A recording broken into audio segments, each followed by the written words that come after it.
Hello mga kaluto, isang magandang hapon muli sa ating lahat. Araw ngayon ng Huwebes.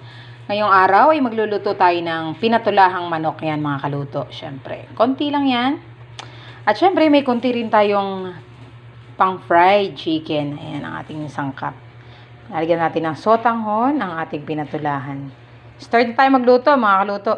Okay, luto na tayo mga kaluto. Siyempre, unahin natin ang ating luya. Mas malasa yan pagka nauuna siyang malanta mga kaluto. Ang luya. Lagyan natin ang ating bawang.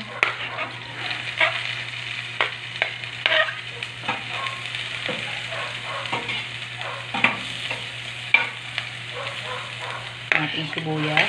Sariling version ko lang ito mga kaluto. Hindi naman talaga ito totohanang pinatulahan. Kumbaga ano ka lang.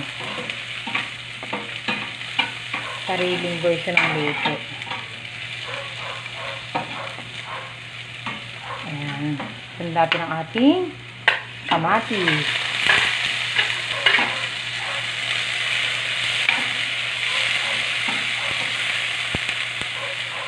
Mga binakawali naman, nasa lang natin ang ating chicken.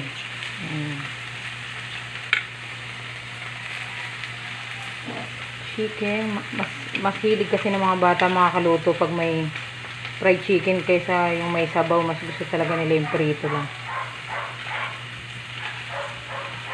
May timpla na yan. May kalamansi, mayroong paminta, may itlog, may harina. Siyempre para medyo malasa-alsa siya mga kaluto. May konting seasoning, may asin.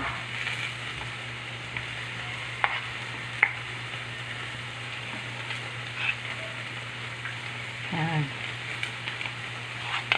Lahat na natin yan. Kasya naman yun.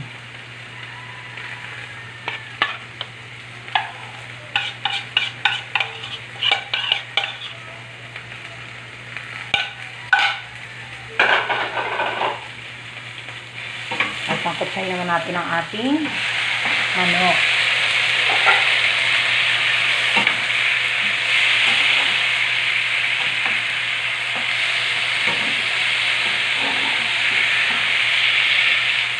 Takpan muna natin yan mga kaluto hanggang maging tostado yung ating manok para mawala ang langsa. Ayan, pag tostado na siya mga kaluto, pwede na nating sabawan.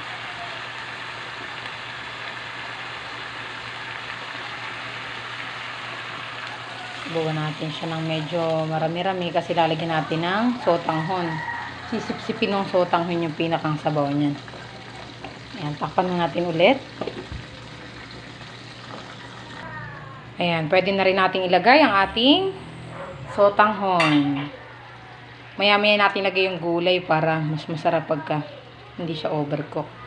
Nakalimutan ko kasi mga kaluto na ilagay yung hugas bigas. Mas masarap sana kung hugas bigas na isabaw natin dyan.